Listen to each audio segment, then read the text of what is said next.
А вы тоже туда? Мне только спросить.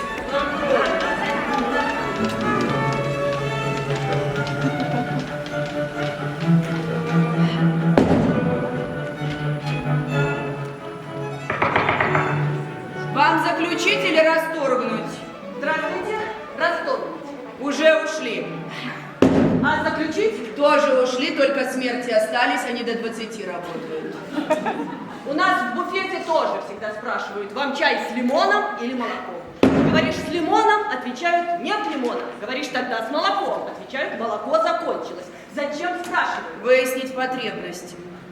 А расторгают до скольки? До 19. Еще без 10, рабочее время ведь. Может, это вам знак, что не нужно разводиться? Знаете что, это для Министерства труда знак, что госслужащие прогуливают работу. Для меня не знак. Мне очень надо, правда, мне сегодня надо. А сегодня уже не получится. Так еще без 10, рабочее время ведь. Так ведь пятница ведь.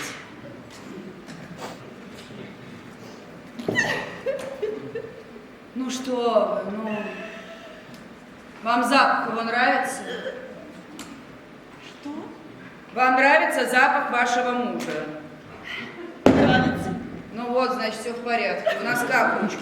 Если запах нравится, точнее, не нравится, то нет смысла вообще эти консультации проводить.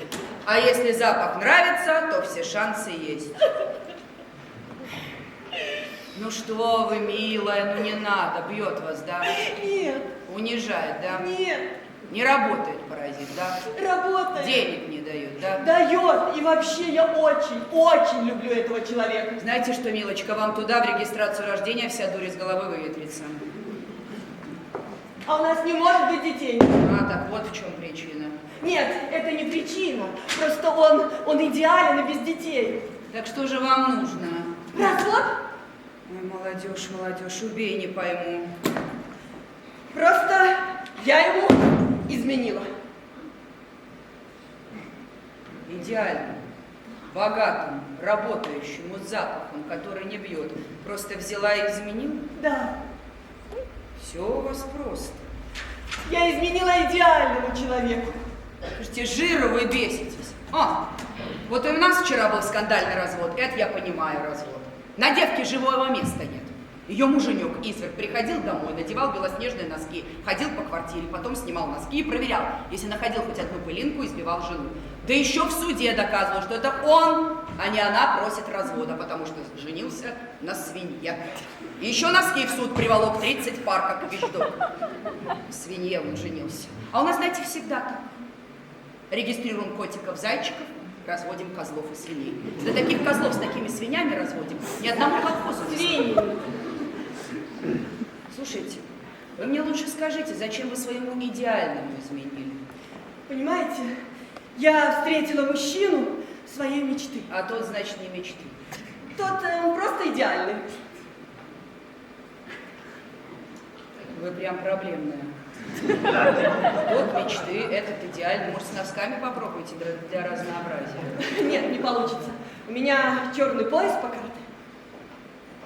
А с виду не скажешь. Да, милый.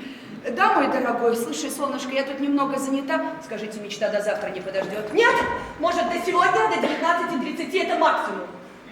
Прости, милый, перезвоню. А вот это должно вас насторожить. Сегодня до 19:30, завтра носки начнут проверять. Может, у него с психикой проблемы? С чего такая требовательность? Нет, он ничего не требует. Он просто не знает, что я замужем. Здрасте. Приехал. Ну и к чему такая спешка? Понимаете, сегодня он ведет меня знакомиться со своей мамой и будет делать предложение с кольцом, с коленом, как положено. А я не могу начинать семейную жизнь с обмана. Послушайте, но ваш жених все равно узнает о вашем бывшем муже. Но не может же он не узнать. Если вы меня сегодня разведете, но он же ничего не узнает. Послушайте, но развод не так быстро. Сначала нужно подать заявление. Потом дается время на обдумывание. А мне не надо время на обдумывание, я я все обдумала. Ну, вы, может, и обдумали, вам, может, и не нужно. А супругу вашему, может, нужно. Ему тоже не надо, супруг согласен. Послушайте, но есть определенные правила. Развод длится 30 дней минимум, если в браке нет детей. Брак неспроста браком назвали. Вот технику с браком тоже 30 дней рассматривают. Взять легко, отдать невозможно. Потому что нужно думать, когда берешь. Да когда берешь, ну не знаешь же, что окажется заводской брак. Ну и какой брак ваш муж, Я о же- котором вы не знали? Я же вам говорю, никакого, он идеальный. Милая женщина, ну почему нас нельзя развести сегодня? Я не знаю, ну бывают же у вас какие-то исключения. Я готова заплатить. Не нужно мне ничего платить. А сколько нужно? Да нисколько мне не нужно. И вообще, очень тороплюсь, идите отсюда. Ну я вас прошу, я вас умоляю. Я вас тоже прошу и тоже умоляю. Так, я никуда не уйду, ясно? Пока вы меня не разведете.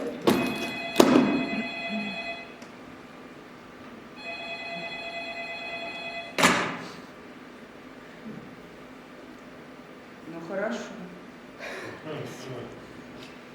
У нас в ЗАГСе есть одно правило. Прежде чем подать заявление, с парой работает психолог. Иногда психологу удается сохранить брак. Да я не психованная, мне не нужен психолог, мне нужен просто развод. А психолог не нужен психологу, а только слегка потерявшимся. Да никуда я не терялась, мне нужен просто развод, без слесарей, сантехников, психологов, без всей этой вашей дополнительной опции, просто развод. Я вас прекрасно понимаю, но есть определенные правила. У вас не примут заявление, пока вас не продиагностирует психолог.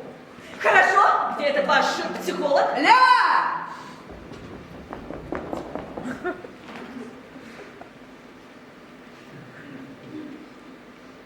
Я психолог. Здрасте. Здравствуйте. Ну так мы можем начать диагностику. К сожалению, нет. Понимаете, диагностика проводится в паре. По одному нельзя. Поэтому вам нужно явиться сюда вместе с супругом. Поэтому приходите. А он здесь. Где? Здесь. Может, сбежал? Нет, ну что вы, он не может никуда от меня сбежать. Все так говорят. Это я. Это вы, я вижу, супруг ваш где? Мой супруг – это я. А, понятно. Адресок сейчас напишу. Название специально под заведение подбирали. Итак, записываем. Потешная 3. А там что? Больничка там. Посмотрит, покапаешь, надо разводиться не придется. Я не сумасшедшая! Ну, конечно, не сумасшедший, надо потешную сходить. Так, я сейчас вам все докажу. Я говорю правду. Вот, у меня есть свидетельство о заключении брака. Здесь не по-русски, я не по-русски не понимаю. Да, вы правы, действительно, в нашей стране такие браки не заключаются. Здесь написано, что это я, Ростошанская Вера Евгеньевна, вышла замуж за Ростошанскую Веру Евгеньевну. Подпись, печать, все законно, посмотрите, подпись, печать, там все на месте. Вот, печать, подпись.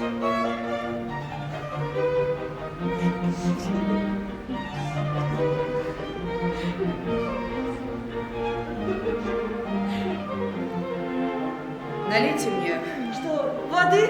воды, это для идиота с носками, которого вчера разводили. Вы мне коньячку плесните. Там в шкафчике. А, здесь? Бутылочка из-под барбариса. Это, да. А ну, вы себе налейте. А я не пью. Молодец. А мужу налью.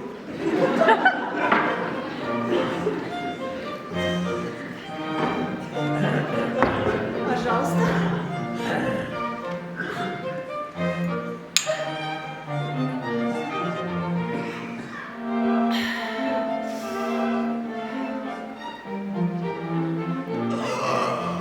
Я всегда говорила, барбарис вкус детства. Минутку.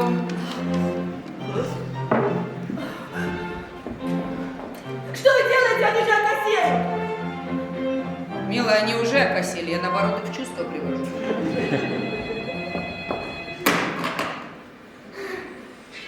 Минуту. Вот. Пожалуйста. Благодарю. Да, милый. Да, мой дорогой. Ну, конечно, я знаю, который час. Я понимаю, что тут форс-мажорные обстоятельства. Угу, да. Ага. Да, я буду стараться. Слушайте, я 40 лет работаю в этом ЗАГСе. Но такого... А вы просто не в том ЗАГСе работаете. Не в том ЗАГСе? Да, и не в той стране. Не в той стране? Попробуйте. Это давно уже норма. Норма? Да, сотни людей, куча цивилизованных стран заключили такие браки. Мир сошел с ума. Послушайте, вот в наше время...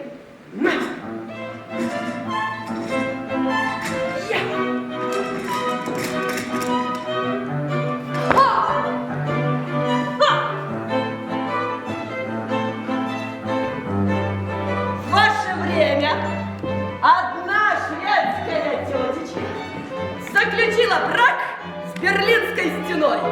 И нормально так заключила, что даже фамилию сменила на Берлинер Мауэр. В 1979 году, это ваше время. Наше. Через 10 лет брак был разрушен. В прямом смысле этого слова Берлинскую стену снесли. Но молодая вдова, недолго думая, вышла замуж за Великую Китайскую стену. Знаете, я о таком не слышала. Сидеть?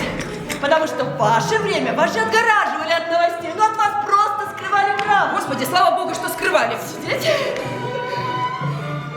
И как на это событие отреагировал Китай? О, Китай никак не успел отреагировать. Шведка довольно быстро подцапалась с китайской стеной и вышла замуж, пожалуйста, за собственный забор.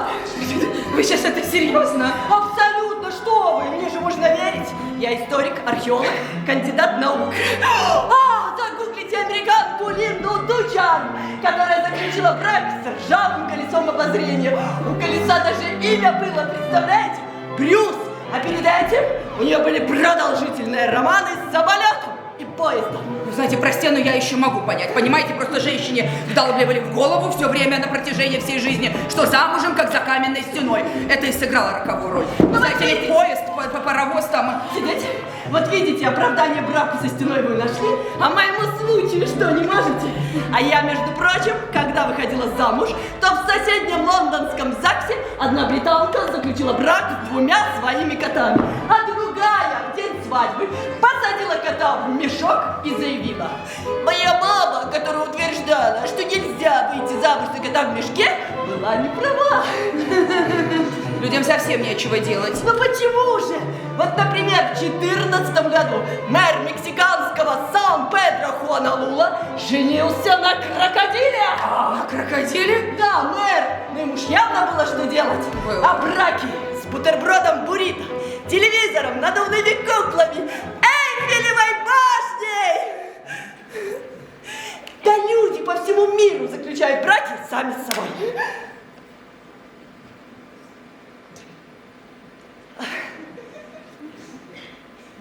Простите, пожалуйста.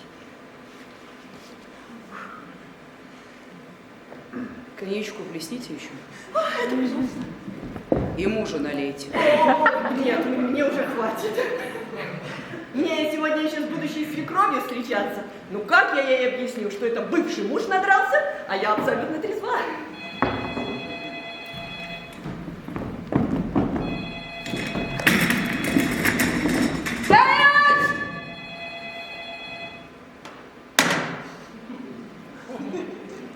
Ну как-нибудь объясните. У вас неплохо получается. У меня еще и горло болит. Господи, еще и больная. Ай, что вы делаете? Ну им же тоже не надо больше. Боитесь, что вылезут пьяные и начнут к вам приставать? Боюсь. Ну что, милые, как говорят наши, замужество. Замужество быть в замужестве. А вы замужем? Хотите предложить мне выйти замуж за Барбарису?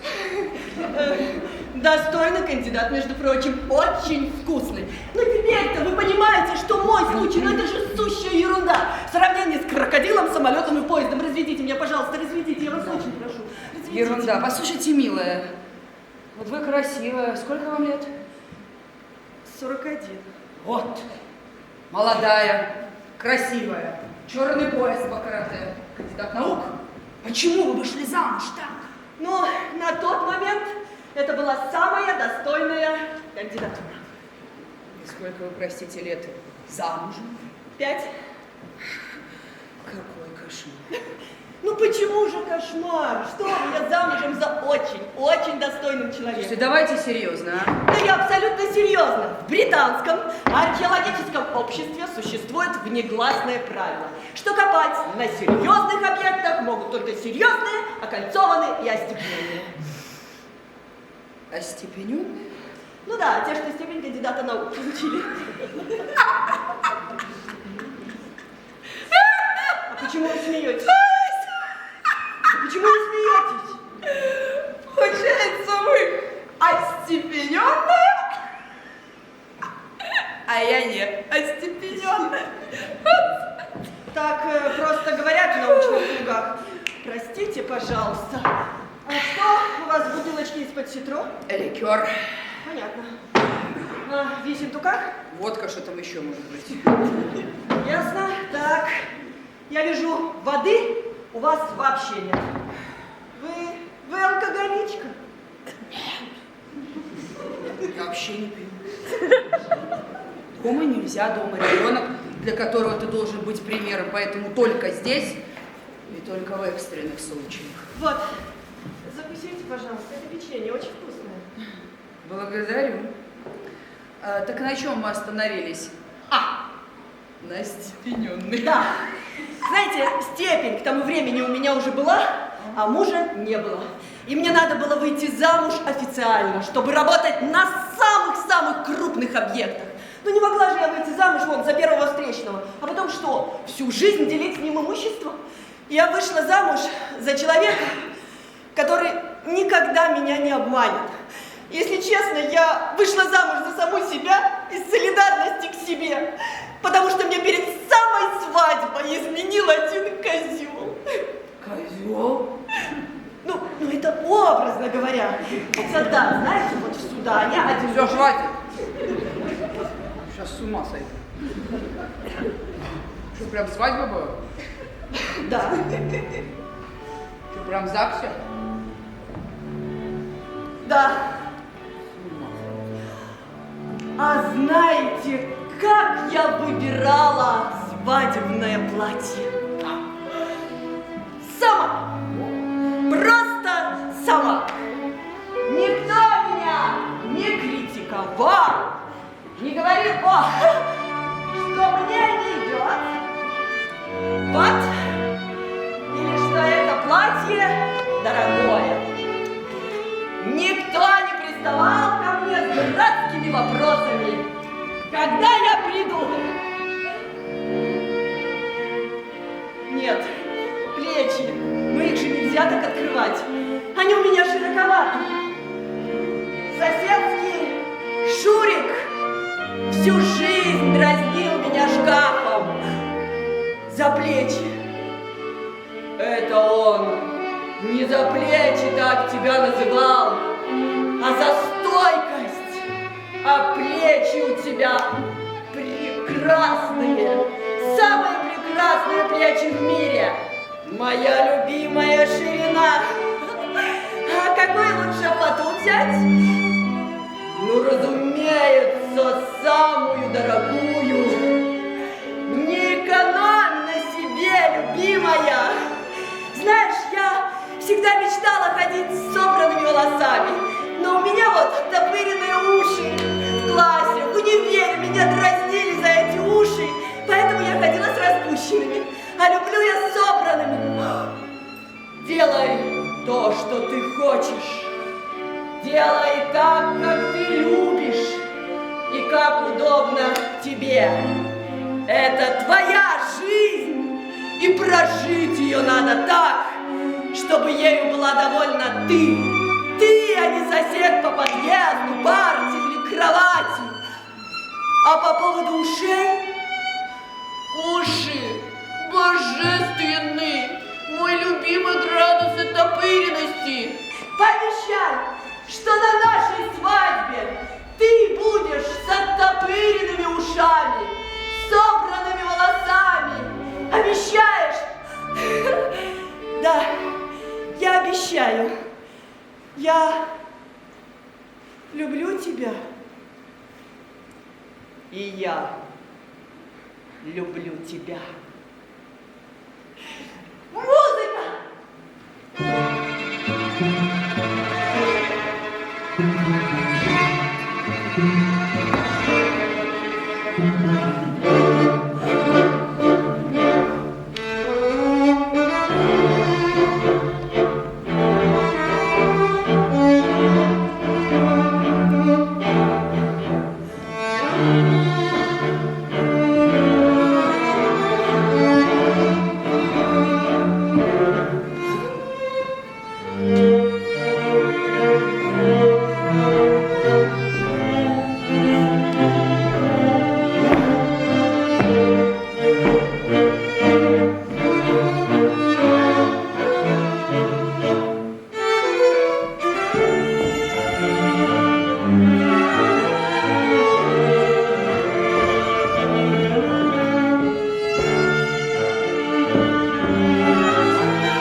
Два хрупких сосуда, связанных невидимой нитью времени.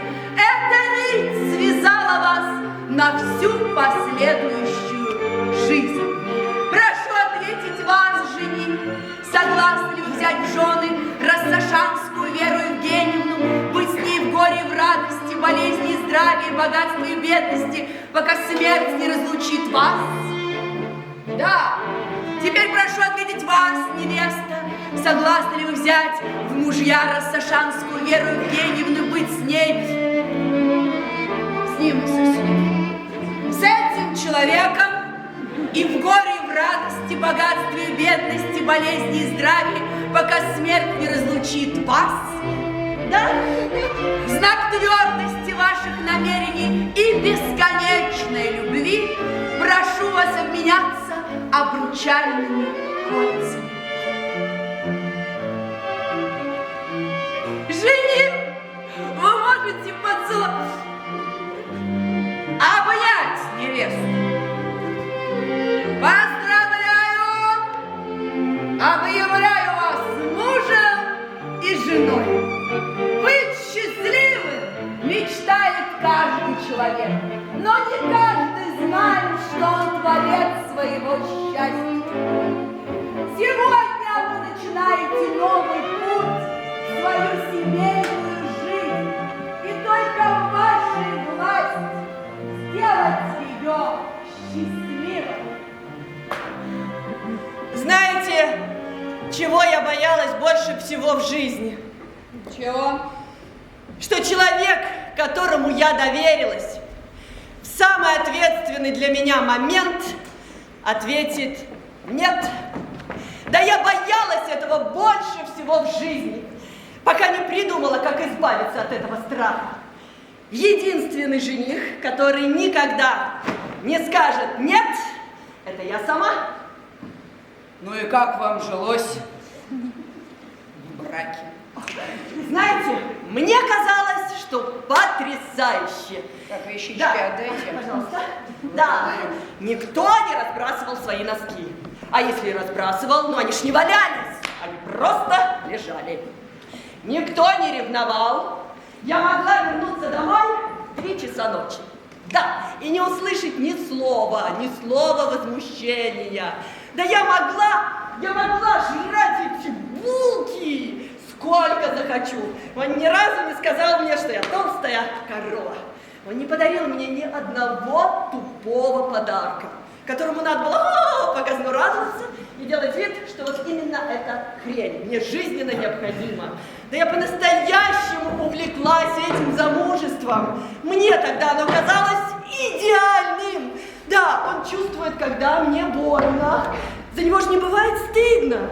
Он любит ту же музыку, те же фильмы, что и я, ту же историческую эпоху. Он всегда рядом, но никогда не мешает. И именно он никогда и никуда от меня не уйдет. И я... Лера, ты куда? В Лондон, куда еще? Еще полчаса рабочего времени. А мне плевать. Я тоже хочу себе такого мужа. Нашла, куда устроиться, ага. Вы меня здесь достали уже все. Когда замуж, тогда замуж. Вы, мама, бабушка, тетя Лиза, дядя Армен. Достали все. Старородящая будешь старородящая. Девушка, милая, я работаю в регистрации смерти. Ко мне приходят вдовы, вдовцы. Вот как жить, когда один умирает? Это же ужасно. Это вся жизнь на свадьбу, все наперекосяк. Хватит, насмотрелась. Ля!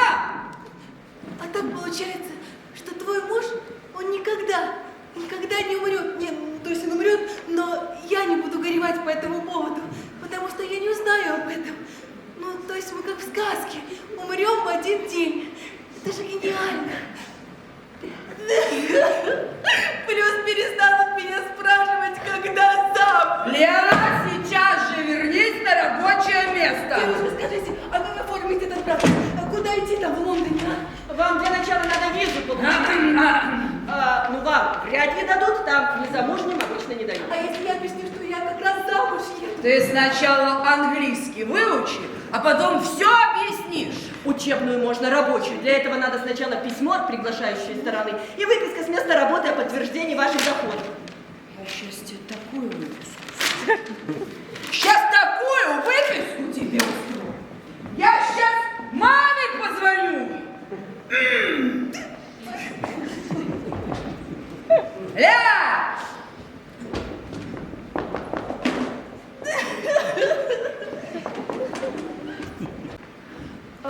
Ну так вы проведете психологическую диагностику с нами? С вами проведу. Присаживайтесь.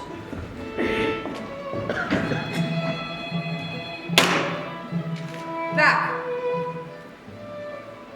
Не забудьте свидетельство. Спасибо. Вам? Мужу. А мужу обязательно. Вам? Муж. Мне.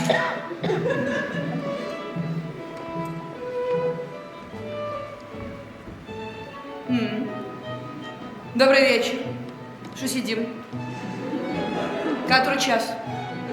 Час который, что часов нет? Ну, 7:30? Так полчаса как закрылись, а? Даже смертью уже. Ну ладно, тестирование проведу, так и будет. Сегодня доброе. Итак, кто тут у нас? Скажите, вы пара? Пара? Да? Давайте посмотрим, что у вас с совместимостью. А потом будет приз. Вам и вам. Фамилию только напишите, а то я потом не пойму. А, кстати, как фамилия? Базаров. А вы тоже Базаров, да? Нет? Неплохо Маклай, да? Так. Как раз то, что надо. Держите вам карандашик. И вам. А ваша фамилия как? Ласкевич. И вы тоже, да? Отлично, пишите Ласкевич. Не забудьте подписать, потому что в конце будет. Посмотрим, кто победит. Итак, первый вопрос. Надо написать, отвечать, правильно сказать, А, Б или В. Итак, первый вопрос. У мужа комплексы по поводу своей лысины. А вы? А. Совершенно не поднимаете эту тему. Б. С любовью шутите на эту тему. В. Утверждаете, что это сексуально. Но в душе можете так не думать. Простите, пожалуйста, а как вас зовут? Любовь Петровна. Любовь Петровна. Любовь Петровна, смотрите, у меня нет лысины, и комплекса по поводу лысины тоже нет, ну и времени совершенно нет. Просто пишите букву и все. Любую? Любую, точнее А, Б и В. Лучше представьте, если бы она у вас была. Давайте дальше. И мужу. Что, если бы у жены была лысина? Вы хотите 2 разных теста заполнять? Я не хочу. Тогда продолжим. Пишите. Вопрос 2. Вы с друзьями ужинаете, муж при всех говорит, что вам не стоит есть сладкое. Вот козел, да? Так как вы поправились. Вы не будете есть сладкое, выпейте кофе. Никогда так не делайте, поверьте моему опыту. Б. Сделайте вид, что не услышали, а дома скажете, что он говорил обидные вещи. В. Ответите, что на себя посмотрел. Ну. Меня готово. Отлично. Вопрос номер 3. Вам нравится ездить на велосипеде? Мужу нравится рыбалка. В выходные летом вы изучаете литературу о рыбалке, убеждаете себя, что она вам нравится, и покупаете удочку. Б. Мужа отправляете на рыбалку сами на велосипеде. Вечер проводите. Слушайте, вы мне уже нравитесь. В. В любом случае настаиваете, что нужно ехать обоим кататься. Меня готово. А за мужа? И за мужа. Отлично. Что же вы не подписали? Молодцы. Карандашики сдаем, все-таки госимущество. Миленькие мои, вы подписали? Отлично, все, пойму, кто это. Все, спасибо. Хорошего, ребята. Я не понимаю, где аплодисменты? Работаю, неурочное время, не жалея себя. Может быть, проще ответить? Нет, не проще. Они все время звонят, это горячая линия. Какая-то она у вас не горячая, а холодная. Так они круглосуточно звонят, знаете, с такими тупыми вопросами. Его мама меня достала, что делать? Так и хочется сказать. Разводитесь или убейте мать. Нельзя. Я не могу разорваться на всех. Тем более, ну слушайте, у вас же особенный случай. Я, наверное, в вашей психологической практике впервые. Какой практики? Я вообще не психолог. Как вы психолог? Вы же сказали, вы же тест. Вот именно. Сказали. Сверху сказали, нужно назначить психолога. Вот меня и поставили. Наши психушки как? Кто первый халат надел, тот и был.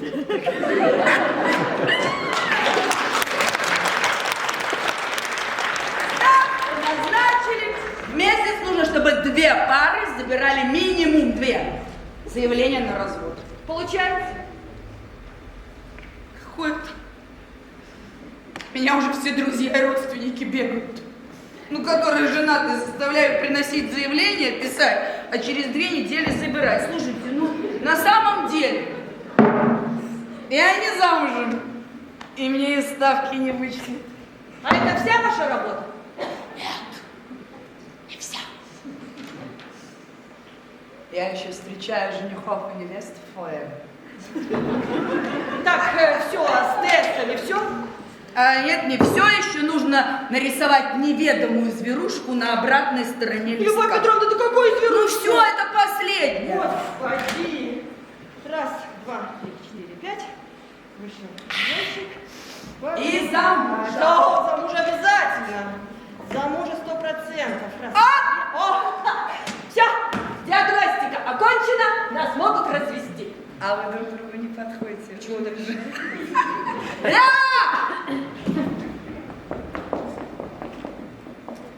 Диагностика окончена. Но развести мы вас не можем. Как? Потому что по закону Республики Беларусь у нас такие браки не признаются. Да как не признаются? У меня свидетельство есть. Вот! Езжайте со своим свидетельством туда, где вы его получили, в вашу кучу цивилизованных стран. А у нас нельзя. Ну вот покажите мне, где у вас тут в законе написано, что нельзя жениться на самом себе. А вы обратитесь в палату представителей с претензией. Мол, забыли прописать в семейном кодексе, что можно жениться на терке и на борще. Только у вас, милочка, ничего не получится. Ах так? Тетя, Что вы делаете? Лошадка! Хулиганским языком! Петина! Руками! Не трогай! А я не руками, я ногами. Прекратите!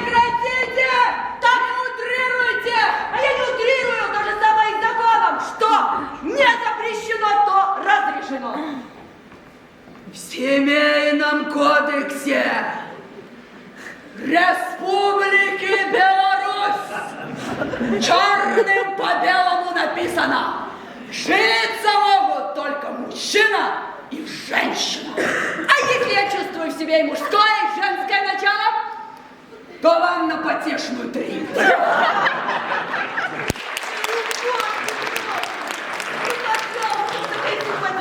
Не трогайте меня руками, я короче, должностную. ну, пожалуйста, разведите меня, я вас очень, очень прошу. Ну, не могу я явиться к его маме замужней женщины. Но она ж по моему лицу сразу все поймет. Вы не понимаете? Там же не мать, там монстр, Мегера, дьявол воплоти. Да жених ждет дня нашей свадьбы, как минуты избавления. Избавление от чего? От матери своей. Она его третирует, она не дает ему спокойно жить и делает все, чтобы он никогда не женился. Господи, как не повезло парню. Представляете? Слушайте, это же ужасно. Конечно. Когда у матери с сыном такие отношения, ты же врагу не пожелаешь. Вот у меня с ребенком Дима. Правда? Да. Звонит мне все время, переживает. Он ездит на рынок за яблоком, в аптеку за лекарствами. Знаете, он всегда был необыкновенным ребенком. И когда был маленький, когда какал, рассматривал, что получилось. И что получилось? Однажды какашки легли в форме скрипичного ключа. Не, ну может они обыкновенно легли, но мой ребенок рассмотрел в них музыку.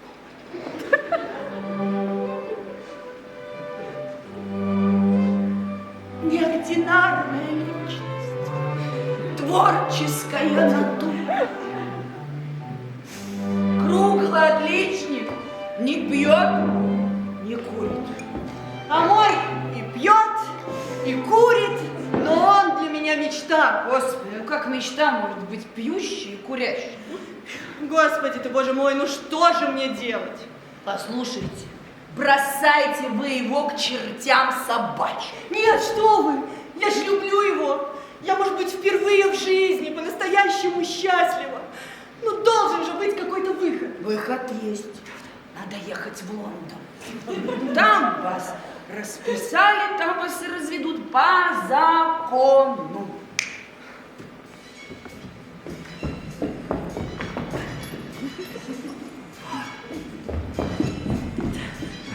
Алло, милый. Если б не было. Алло, я здесь. Да ты что, я помню, да. Я помню, что я должна быть сегодня у твоей матери. Тут просто очень шумно, понимаешь? Я не могу сегодня прийти. Да. Молодец. Меня срочно Нет, в метро я. Да, меня срочно вызвали в Лондон. Представляешь? Нашли гробницу Берта. Первая С. Вот, не матерись. Ты же знаешь, я не люблю, когда ты материшься, алло. Он еще и матерится. Сегодня он гробницу обматерил, а завтра вас обматерит. Он просто очень расстроен. Это такой важный день для него. А я... Но все равно не повод. Вот мой ребенок никогда в жизни не произнес ни одного матерного слова. У нас вообще в доме никто не матерится. Да, не матерится и не пьет. Да, потому что все идет из семьи. Ну вы же понимаете, какая там мамаша. Слушайте, зачем он вам такой нужен? Да с такой-то еще мамашей. Так хорошо все рассказали. Вы прям замужем за прекрасным человеком. Мам, сына. Музыкант.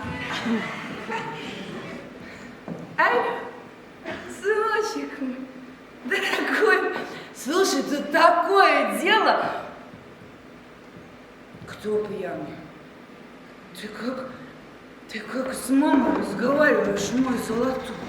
Ты что, ты маме говоришь, что мама пьяна? А может, мне плохо стало? А ты вот так вот. Есть билеты на завтра. На самолет, но они жутко дорогие. Через неделю в 2 раза дешевле. Но он же не будет ждать меня неделю. Слушай, чего ты такая хорошая, а? Такая совестливая. Другая бы на вашем месте разорвала бы к чертям собачьим свидетельство, а вы тут все. Я неудачница. Слушай, ну что вы такое говорите, а? Ну вот чего я добилась, скажите? Ничего. Да вы что? У вас черный пояс по карате. А у меня максимум от плаща. И тот коричневый. Вы убить человека можете, а я только взглядом. Это все потолок. Вы кандидат наук исторических, много среди вот нас девушек кандидатов наук. Девушек, мне 41. Господи, да вам всего 41. Вот сегодня много девушек в 41 кандидатов тут. Некоторые в 30 уже доктора наук, а мне 41. Я только кандидат. Вот так копаешь эту гробницу. Этого Сыберта. А может, вообще не его гробница. Тратишь так на это всю жизнь. А может быть, я вообще не там копаю. Вот так и с мужем. Пилишь его, пилишь. А потом понимаешь, не того пилила. Да он моложе меня. Он моложе меня на целых 4 года. Он моложе вас всего на 4 года. Что-то разница. Да его мать, она же будет меня просто ненавидеть. На любую мать есть управа. Сейчас тебя научу, иди сюда. Смотри, узнай у нее, какое блюдо она готовит лучше всего. И никогда, слышишь, никогда не смей его готовить. Я вообще не умею готовить. Господи, так доставку, ресторан никто не отменял. Будем жить красиво. А я ненавижу убираться. Наймете домработницу. Вы такая хорошая. Я да, особенно когда выпью. На человеке, наверное, очень сказывается, когда он растет. Ну вот как я. Моя мать всегда думала, ну за какие такие грехи ей Бог послал меня. Она вслух думала. Она била меня, я из-за этого пошла на карате. Всю первую половину своей жизни я доказывала своей матери, что я чего-то стою. Да я не хочу вторую половину доказывать то же самое свекрови. Послушай, не паниковать раньше времени. Правда? Вы прекрасный человек. Замечательно, что слепая, чтобы это не увидеть. Ну, вот я бы, например, мечтала, чтобы у меня была такая невестка, как вы. Мамочка, что случилось? Ты сказала, тебе плохо. Что ты кричишь, сын?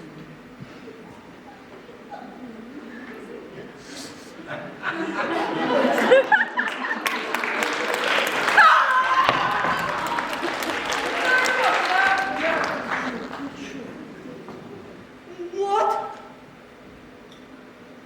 Какой еще мод? Верочка, я не понял.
Матюша, это ты матерился? Что? Это ты матерился по телефону? Ребенок, ты пробовал курить? Ты же обещал, мой золотой, что никогда не будешь этого делать и пить. Послушай, Мот. Какой еще Мот? Его зовут Матвей. Мама, это сокращенно. Мне... Молчи! Я мать. Я дала тебе это имя, которое нравится мне.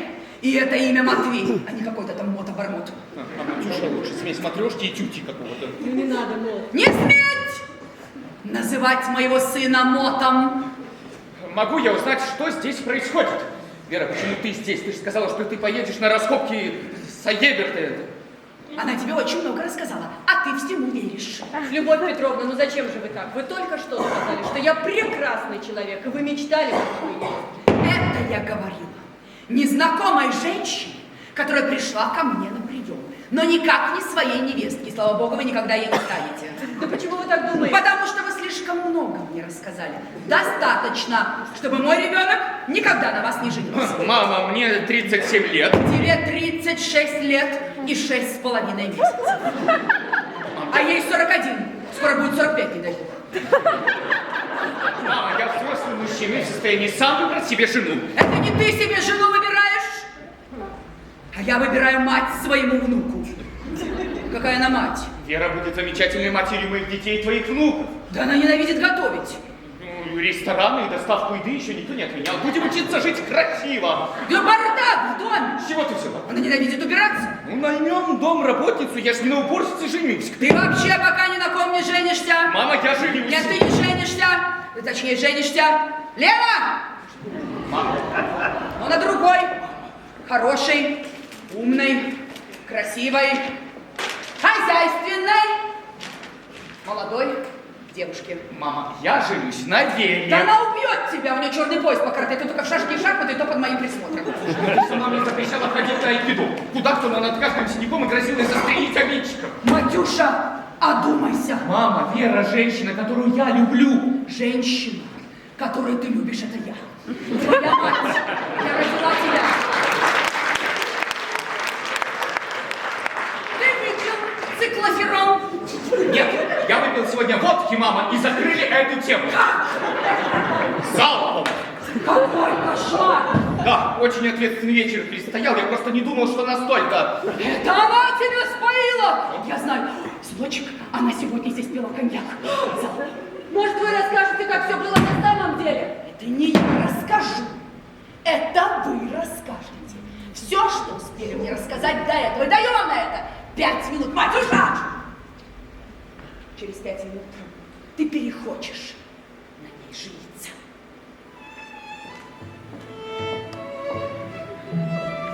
Слушай, Нет, Мот, нет, нет, нет, это послушай меня, меня, мама, я мама. должна тебе сказать. Так соскучилась. Что ты творишь? Отойди от нее! У нее больное горло, она тебя заразит. Безответственно с вашей стороны, безответственно с вашей стороны. Почему вы не объяснили моему ребенку, что у вас больное горло? Мама, я надеюсь, ты шутишь. Вам не видно, что я шучу? Ладно, раз уж мы собрались здесь, мы должны быть 20:00 с сюрпризом. Сыночек, пообещай мне, что таких сюрпризов у меня больше не будет. Я не знаю, что у вас здесь произошло, но я не хочу менять планы на сегодняшний вечер. Мама, это Вера. Как неожиданно. Господи, что вы делаете? У меня упадут яйца. Ладно, раз уж мы тут, куда здесь подают заявление? Никуда. Закрыто, слава богу. Хорошо, какие часы работы? Никаких закрылись навеки вечные, сынок. Лева! А, смотри, моя школа. А, молодец. Мама, я забыл тебя представить. Верочка, это мама. Сынок, ты неправильно говоришь. Нужно говорить Вера, это мамочка. Просто ошибся. Верочка, это мамочка. А Верочка, помоги. Да. Уже неплохо меня представила. Вера, монстр, истеричка. Дня свадьбы ждет как дня избавления от собственной матери, от Вера, сумасшедшей. Такое говорила. Да я говорила это посторонней женщине в ЗАГСе, но откуда мне было знать, что это твоя мама? Мама, нельзя таскать тяжелый, давай помогу. Так, не нужно мне помогать. Да, мам, помогу. Не нужно мне помогать. И ты не можешь явиться в ЗАГС, ребенок, по очень простой бытовой причине. По какой? Вера, вы сами скажете или мне рассказать? Что рассказать? Рыба! Рыбочка моя! Любимая моя дорогая! Простите, как ее спасти? Дайте похмелиться. Что? Накрой стол! Дайте мне там бутылку с водой! Нету! А почему? Нет, нету! Просто кружку пустую! Лена, чайник! Какая сон отойдите от меня? Дыши, моя милая, дыши!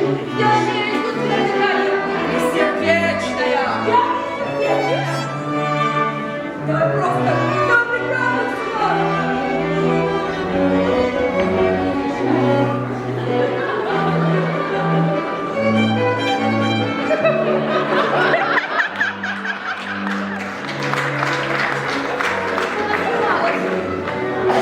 Оклемалась ночная.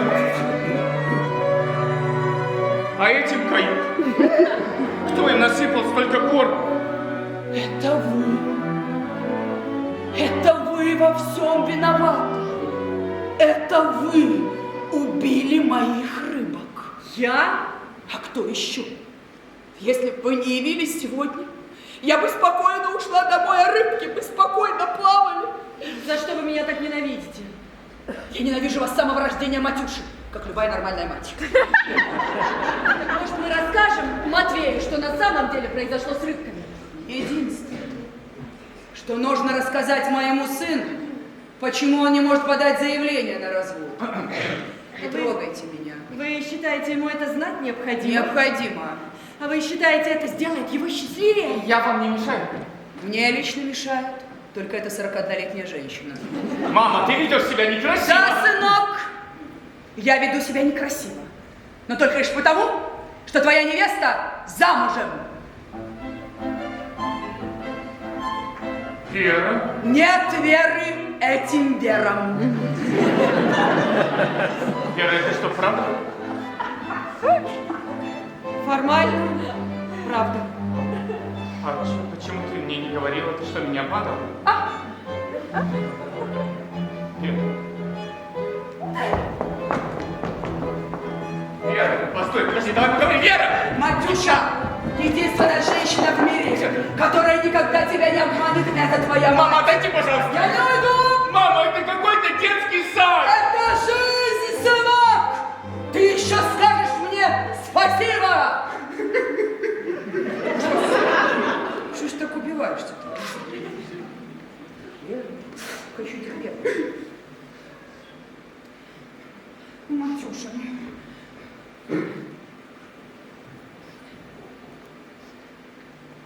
Ну, к примеру, на тебе сейчас белые плавочки. Можешь не проверять это, я знаю. Это я их постирала, погладила и положила сверху. А брак, сынок, это как большая стирка. Там, понимаешь, белое нужно стирать белым, а черное с черным. Если тебя беленького постирать вот с этой, то все твое белое полиняет и испортится. Мама, мне 37 лет. Сынок, тебе 30. Какие нахер плавочки?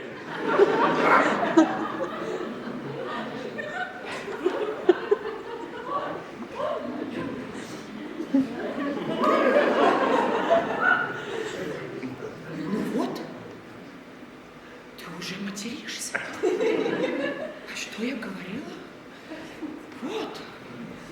Вот. Уже маленькое черное пятнышко на твоих белых. Мама! Сынок, у нас в доме никто не матерится. Потому что у нас в доме никого нет. Сынок, самое главное – это сохранить свой цвет и найти человека в такой же белой одежде. Мама, какую бы женщину я ни нашел, для тебя ее одежда всегда будет черная. Черная полностью, частично в горошек, в полосочку, но никак не белая. Сыночек, как видишь, черный горошек – это не критично. Но вот эта женщина, которая отсюда ушла, она не черным горошком. Она вся беспросветно черная. Ты знаешь, Вера вообще-то прекрасный человек. Да, врет она прекрасно, это я заметила. А ты вообще знаешь, что она крупный, ученый? Такой крупный, что не видно за шваброй. Между прочим, она буйная. Да, буйная, она здесь пинала платье ногами. Сынок, опомнись, зачем тебе тощая, буйная, с черным поясом по карате жена, а? Затем же, зачем мать, которая желает мне зла?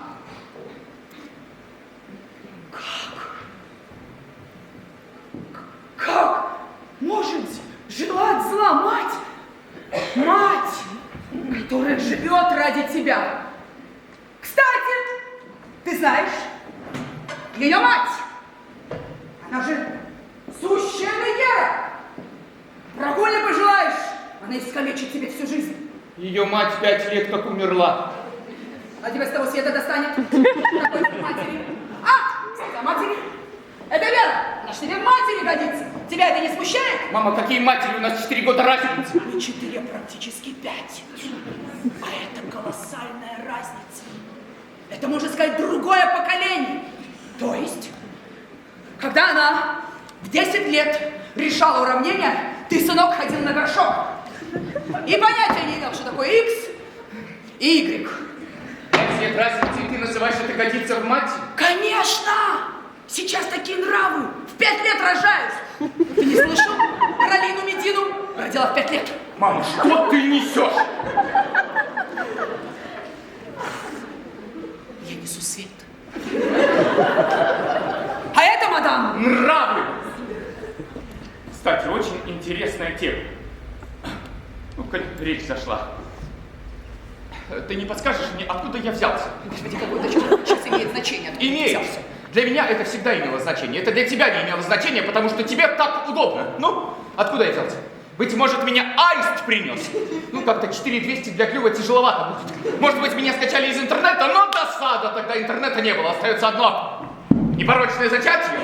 Как ты разговариваешь со мной? Как ты смеешь? Я всю жизнь посвятила тебе. Я все делала ради тебя. Свинья ты неблагодарная. О, значит, твой отец хряк. Замечательно. Хоть какая-то наводка. А не подскажешь, в каком свинарнике искать? Просто очень интересно. Знаешь, мой отец не отжимался, не подтягивался со мной, как отец Вадик. На рыбалку меня не водил, как Колькин. Отец бриться меня не учил, потому что ты решила, что он мне не нужен. Знаешь, мам, когда у сына есть отец, он растет мужиком. А ты всегда хотела вырастить из меня куклу. Сыночек, пожалуйста, не обижай меня. Ты единственная радость моей жизни. И я желаю тебе огромного счастья. Мам, если бы ты желала мне счастья, то бы не разговаривала так с моей любимой девушкой. Что? Что? Несмотря на то, что ты узнал, что я есть муж, она все равно остается твоей любимой девушкой. Тебя не смущает, что она неверная жена? Вера, верная. Какой ты еще наивный. Ну посуди сам. Если она, будучи замужем, завела роман с тобой, следовательно, она изменила своему нынешнему мужу. А женщина, которая изменила в первом браке, обязательно изменит и во втором. Мама, не делай, пожалуйста, из мухи слона. На лицо слон, ты делаешь из него муху. Мама, мне 37 лет. Сынок, повторяю, тебе 36 лет и 6,5 месяцев. Ты еще ребенок. Какой ребенок?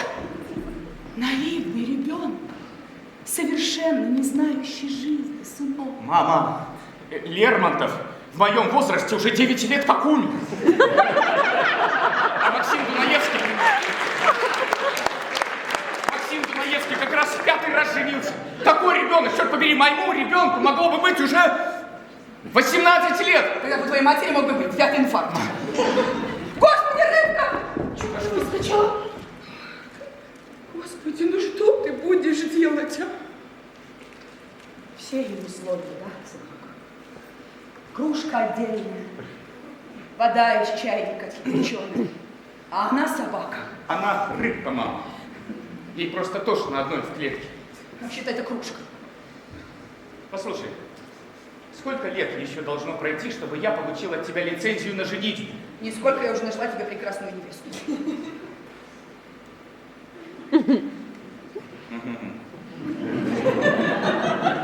Мадам, Что ты творишь? здравствуйте. Ты неправильно меня понял. Смотрите на него. На тебя старше на вечность. Мама. Девочка, можно на секундочку? Девочка моя, зарегистрировать ваших рыбок не могу, у меня рабочий день закончился. Какое отменное чувство юмора, да? Привет, Матвей. Привет, Леночка. Вот, хорошо, уже поздоровались, отлично. Куда собралась? Мама. Дежурь. Пообщайтесь немножко. А я на секундочку скоро вернусь. Мама, ты забыла спросить, не больной ли у нее горло? У нас с больным горлом на работу не ходят.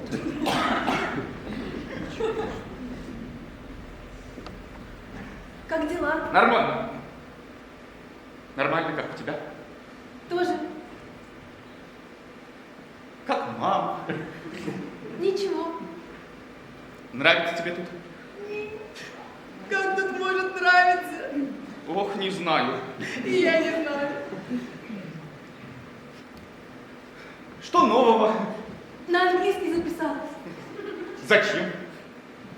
Замуж выхожу. Ох, молодец. За иностранца. Да, А на английский записалась, чтобы его душа не была для тебя потемками. да, всю жизнь его знаю и все не могу понять, что за фрукт. Ох, а как же вы с ним всю жизнь общаетесь, если ты не знала английского? А он не понимает меня с полуслова, поэтому мы как-то без слов обходились. Извини, один звоночек.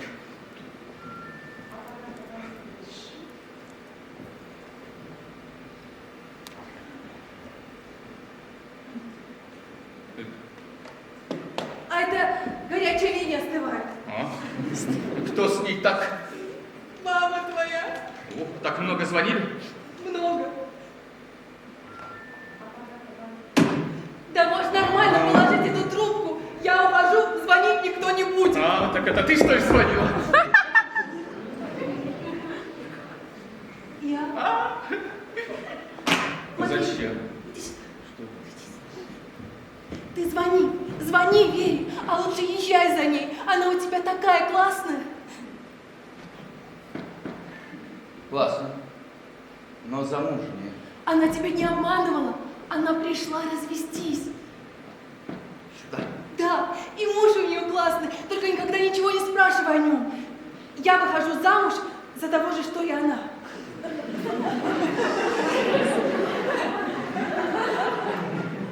В смысле? Да благодаря твоей вере я за один вечер нашла себе мужа. Ну вот! Не прошло и 5 минут, как ты уже умоляешь Леночку остаться. А что я говорила? Да, значит, мы даже уже решили пожениться. Слава Богу. Только поссорились из-за цвета платья, поэтому я ухожу. А чего тут ссориться? Цвет платья должен быть белым и точка. А Матвей хочет шампань. Он же надрался сегодня шампань, с него хватит. Нет, мам, я сегодня как раз беленькую глушил. Он шутит, Леночка, ты же понимаешь. Да, понимаю, поэтому я боюсь. Года. Вы еще толком не узнали друг друга. Отношения, Лена, это работа. В первую очередь над собой. Мама, тебе-то откуда это известно? Не перебивайте, садитесь, буду вас диагностировать. Мам, лучше вам свою рыбку продиагностирую, у нее суицидальные наклонности. Матвей, стоять, сидеть. Матвей, что тебе сложно? Всего лишь одно задание. Мне сейчас все очень сложно. Сидеть, Матвей, сидеть. Нужно только нарисовать неведомую зверушку. Ну так нарисуй за меня, ты же всегда за меня поделки рисовала. Вот это что ты нарисовал? А тогда не надо было, чтобы именно я. Сложно. Палка, огуречек. Вот. Кому ты звонишь? Я звоню Вере. Матвей, ты вообще сумасшедший? Твоя Вера – пациент психиатрической лечебницы. Замечательно, я поехал. Куда? В аптеку. У тебя уже горло болит? Конечно, горло. Скажи, правда, что горло болит? Мама, у меня болит голова. Правильно, поедем вместе. Я тебе вызову такси. Сынок! Если ты сейчас поедешь к своей Вере, то я буду вынуждена тебе сказать, кто ее муж. Зачем? Что это изменит? Я все равно скажу. Я скажу, потому что очень не хотела, чтобы ты об этом узнал. Вы психолог ЗАГСа, Любовь Петровна. Это как священник в церкви. Вы не имеете права выдавать семейные тайны. А я выдам Но- ради счастья моего сына. Нет, вы не смеете. Леночка, не рисуй неведомую зверушку. Что ты все время вмешиваешься в разговор? Вы не должны это говорить ни Матвею, никому бы то ни А было. я скажу, сынок, если после этого ты все равно на ней женишься, я сама своими руками сдам тебя в психушку. Давай сразу в психушку, мы поженимся там, и у нас родятся психушата. Сынок! Твоя Вера, она действительно с отклонениями. Мама, я запрещаю тебе так говорить. Лена, обычно это моя реплика. Я способный ученик. Сынок, я понимаю, что в это трудно и практически невозможно поверить, но твоя Вера просто больной человек. О, сейчас покажу тебе с ее зверушкой. Вы просто не можете. Лена! Иди домой! Полчаса как раз закончился рабочий день, мама будет волноваться. Не будет. Лена, почему ты все время вмешиваешься в разговор? Да потому что вы мне сами мешаете. Я тебе мешала, ты сейчас мне мешаешь. Мама, просто Лена выходит замуж за бывшего мужа Веры.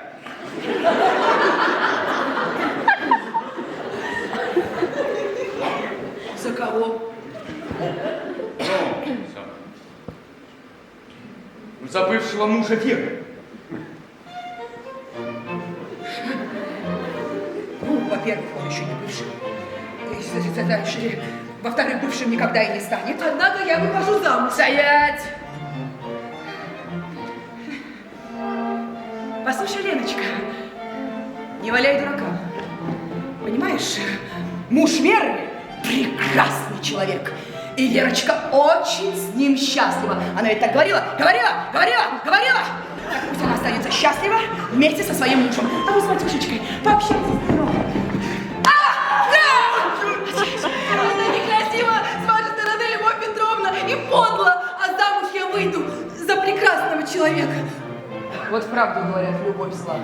Да, Любовь Петровна, вы зла. Да, любовь может и зла, но не настолько, чтобы выйти замуж за саму себя.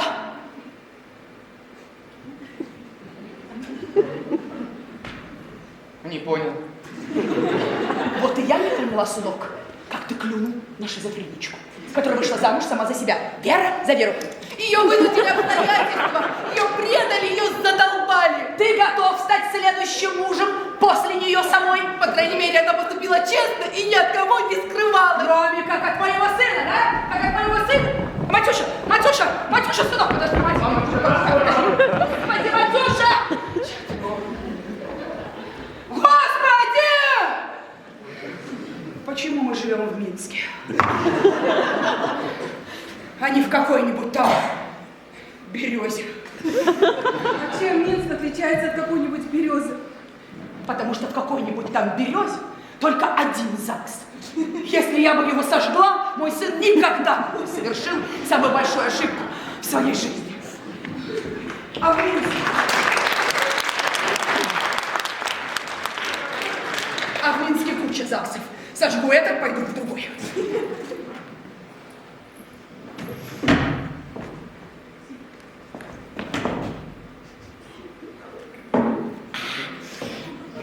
Какая гадость.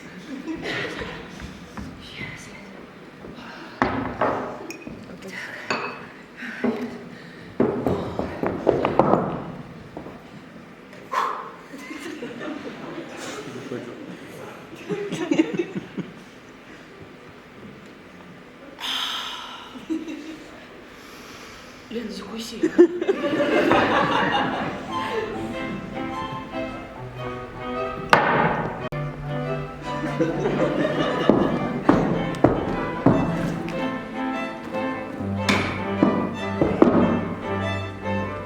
Итого 8 абсолютно здоровых бойцовых рыбок.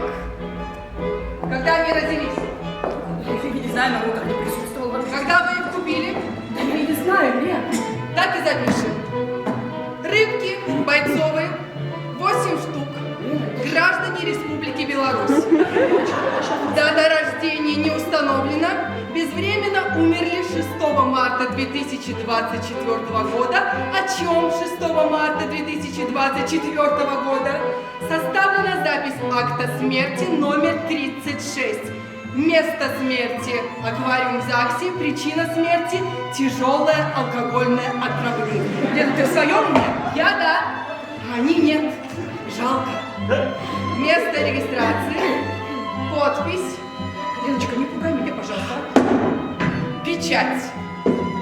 Могли еще жить и жить долго и счастливо. Но вот тут раз и накрыл писец. Раз и нет. Я больше не могу здесь работать, Любовь Петровна. Лена, что ты такое говоришь? Мне такого труда стоило тебя устроить на это место. Это шикарное место. А по телефону вы мне не так сказали. По какому телефону? По горячей линии. Так это ты звонила? Там вы мне сказали, что из 1000 мест, которые намного лучше того места, где я сейчас работаю, и 100 стоит только захотеть, как это место обязательно найдет. Лена, это нечестно. Еще вы по телефону сказали, что не надо мучить себя работой, которая доставляет тебе одни страдания, что человек, чувствующий себя несчастным на работе, будет точно так же чувствовать себя и вне работы. Леночка, так это же я говорила постороннему человеку, я же не знала, что ты звонишь. Так надо было поговорить. Надо было, конечно, надо было поговорить, глазу на глаз. А у нас глазу на глаз не получится. Вы сразу третьему глазу донесете. Мамину. Кстати, по телефону вы мне сказали, что никто не вправе вмешиваться в мою жизнь. Правильно, потому что я говорю по памятке психолога. А тебе, ну, я тебе бы такого никогда не сказала, Леночка.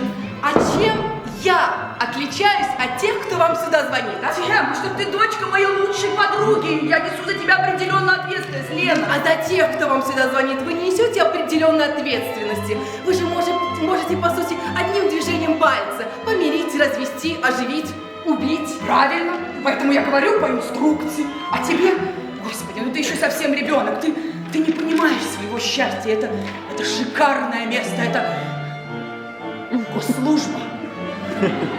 Пенсия, как у госслужащих. Год.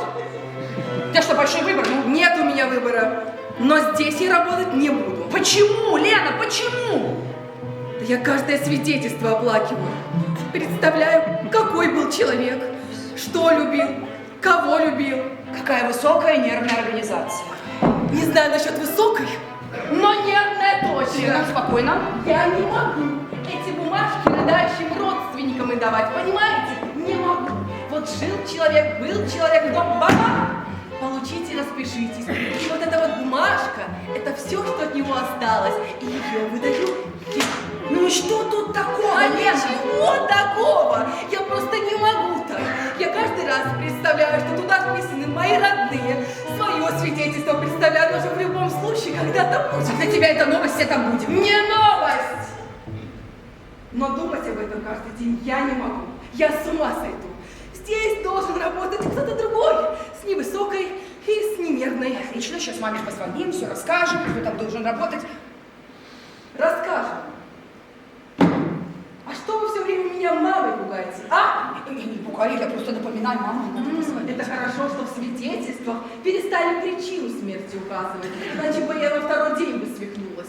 Я это все представляю, а потом полночи рыдаю. Да по какому поводу рыдаешь, Леночка? Ну не пишут же сейчас в свидетельстве причину смерти. По поводу, как легко быть вписанным в свидетельство о смерти.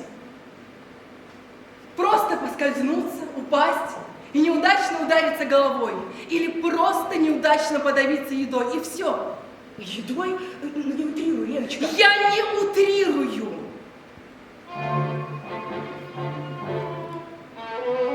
Вот Скрябин, например, писал свою гениальную музыку со своей цветомузыкой, а потом взял и выдавил прыщик на лице. Просто прыщик на просто лице. Заражение крови и смерть. И у отца Маяковского также. Он просто случайно проколол себе палец иголкой, когда сшивал рабочие бумаги. Раз, заражение крови, и все. Конец.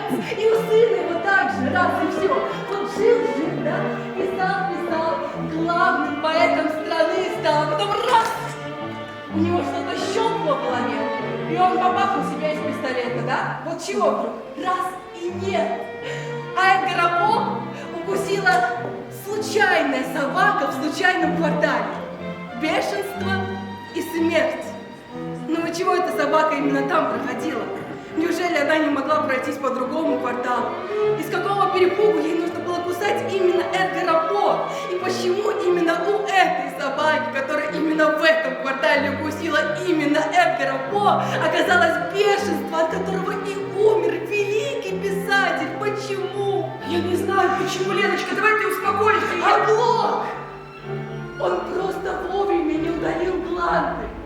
Ему говорили, надо удалить, а он махнул рукой, протянул ноги. Из-за обычного хронического танзелита. Просто горло болело, просто горло. А у Айсидоры Дункан был просто лошадь, на просто шей, который просто зацепился за колесо автомобиля и задушил ее. И все, конец, глупый, идиотский конец. А Брюс Ли? Брюс Ли? Непобедимый Брюс Ли, который мог одной левой уложить сильнейшего из сильнейших. Знаете, как он умер? Как он умер? Да. У него просто болела голова. Он просто выпил таблетку Экваджестик, которую принимали миллионы людей от головной боли. Но именно у него оказалась непереносимость какого-то компонента этой таблетки. Моментальный отек мозга и смерть.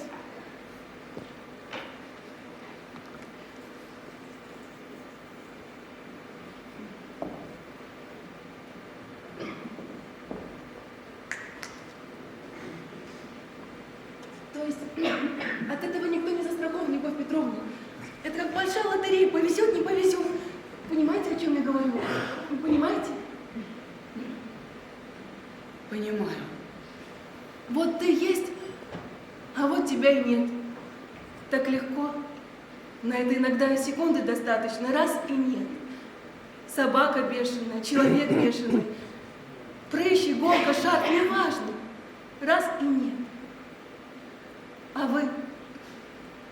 Вы откуда знаете, сколько вашему Матвею жить? Леночка, что ты такое говоришь? Это же Матюша, Лена. А что, для вас новость, что его когда-то не станет? Господи, Матюша, сыночек. Сыночек, вы сейчас я... Так, сейчас я... Матюша, сынок, ты был в аптеке? Матюша, ни в коем случае не бери лекарство Экваджестик, даже если будет говорить, что хорошее. Понимаешь, да? Это самое важное и главное, что я хотела сказать. Да. Самое важное и главное. Вы не то ему сказали. Не то? Да. Точно. Матюша, я тебя люблю.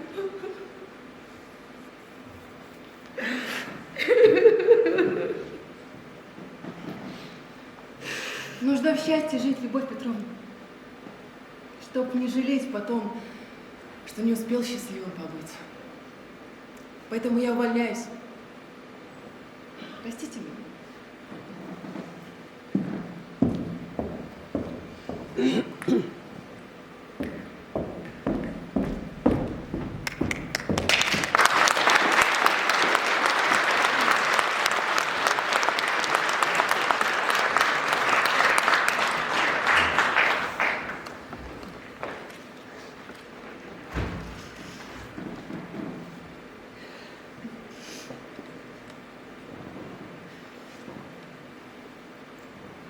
Алло.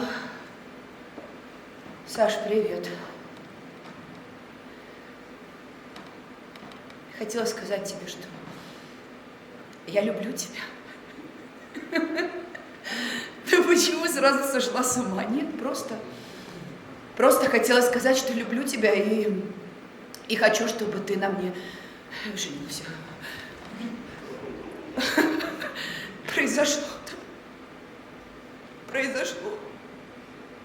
Черт, у меня сын вырос, и я не заметила. Представляешь, взял и вырос. Да. Теперь не боюсь травмировать его детскую психику. Увидимся в ЗАГСе.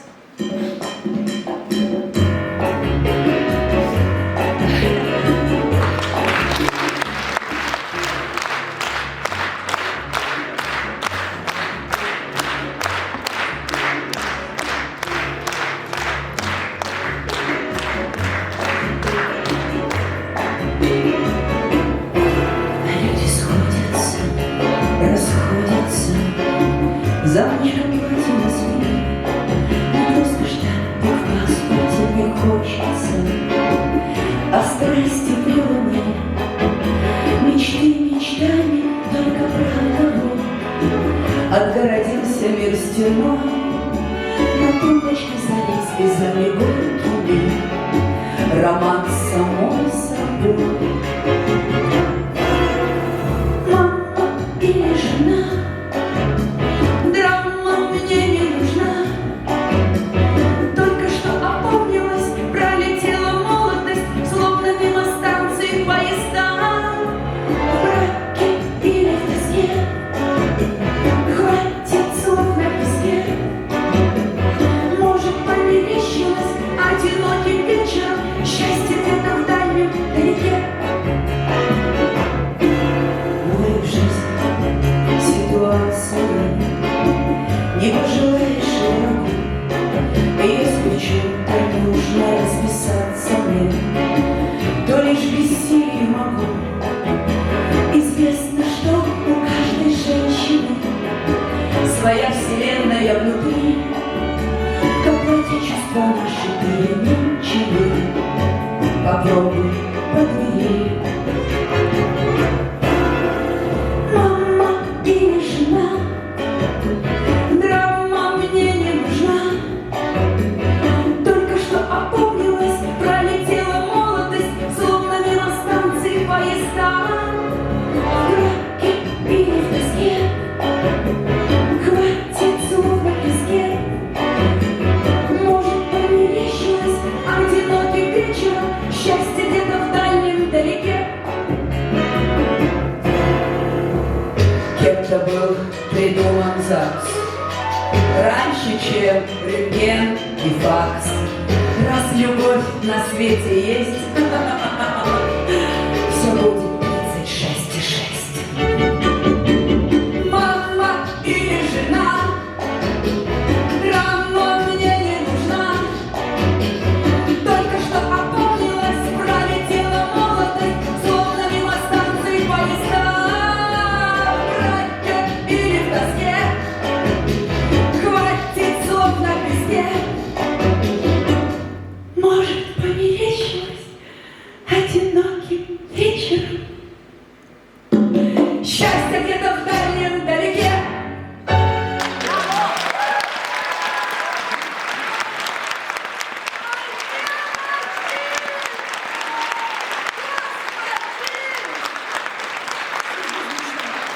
Всю жизнь девочка мечтала, знаете, вот это, чтоб с кольцом, чтоб с платьем, чтоб лимузины эти, лебеди, да, и торт с кремом и розочками. Сейчас я себе ж берегла, подожди. Сейчас. Кому не продавала. Господи, только бы застегнулась.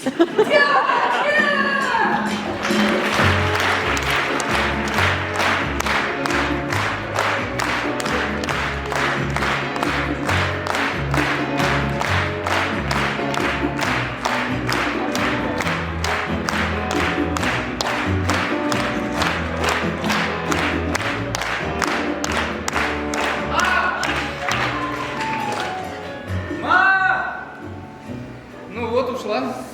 Счастье есть. Ладно, теперь кто нас распишет? Устроили тут. Закрывай глаза. Не буду. Ну закрывай. Закрыла. Пойдем. Открывай. Ну как? Прекрасно. А вот так. А так еще лучше. Бонд. Джеймс Бонд. Ой, подожди, Матвей. Если честно, мне вообще-то Подожди, ну не можно я ее сниму, но Нет, видишь, нельзя. вот нельзя было мне нормально взять и рассказать все с самого начала. Ну откуда мне было знать, как ты отреагируешь? Так, помолчи. Я сейчас не с тобой разговариваю, с твоим мужем. Мой муж и по физиономии может заехать. И я тут буду абсолютно ни при чем. А я сейчас тебя целовал или твоего мужа? А я не поняла. Как я мог отреагировать? Неужели непонятно, что я буду ржать до потери пульса? Надо маме позвонить. А может, не надо? Надо, Вера, надо.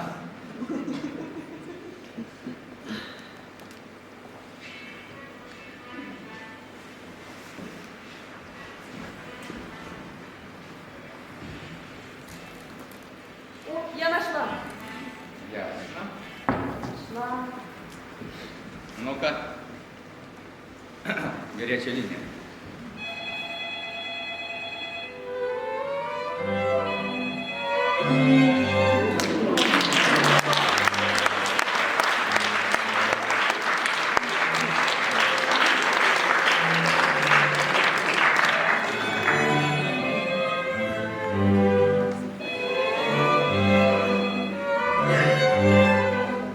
Горячая линия ЗАГСа слушает. Здравствуйте. Здравствуйте. У меня жизненная коллизия. Моя любимая женщина прожила 5 лет в счастливом браке сама с собой. Ну и такому же счастливому. Судя по диагностике, они с мужем совершенно не подходят друг другу. А остатки дней она хочет счастливо прожить со мной. И я хочу, чтобы моя любимая женщина стала моей законной женой. Но вторая моя любимая женщина этого не хочет. Но это логично. Кто захочет делить с кем-то любимого человека? Так что ж делать? Избавиться от одной из них. Точнее, выдать ее замуж. А, ты серьезно?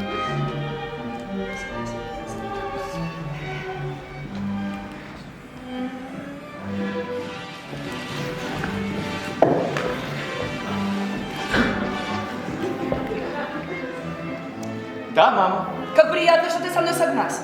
Да, мама. Мама, ты бесподобна. Я знаю. Да, кстати, передай Вере, что пока я жива, пусть не смеет готовить сборную солянку и штрудель. Вера, мама тут по телефону передает, что ты ни при каком раскладе не смела готовить сборную солянку и штрудель. Мама, она плачет. Я сейчас уточню, из-за солянки или штрудель. Сынок, никогда не дави прыщи на лице, слышишь меня? Если тебя укусила бешеная собака, нужно срочно поставить укол от бешенства. Мама. Сынок, и нужно гланды удалить, как тебе советовала Ирина Михайловна, когда тебе было 12 лет. Зачем?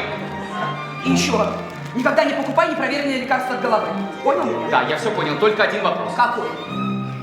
Посыпать попу присыпкой или поменять подгузник можно доверить Вере или нужно идти к тебе? Дурак?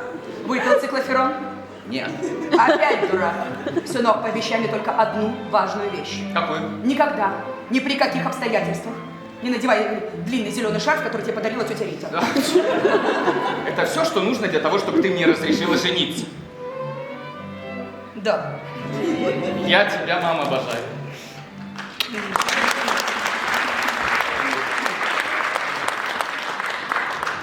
А вы что, тоже в Лондон едете?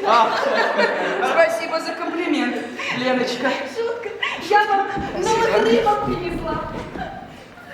Господи, рыбки мои! Ой, хорошие мои, красивые мои. Надо их срочно покормить. Мама, не надо. А вы не дали, Не да? надо их. Не надо, все А правильно. вы что, новых купили, да? Это старые протрезвели. Да, мы все тут протрезвели. Особенно я, да. Лена, иди сюда. Ленка, я вот что подумала. Не надо тебе в Лондон ехать. Иди на мое место работать. И на торжественной регистрации тебя поставим, а? А вы? Я? А я выхожу замуж. И уезжаю на Бали. Будешь сегодня мою регистрацию вести? Буду. Мама! Девочка. Иди сюда. Ну что, счастье есть? Правда, Верочка?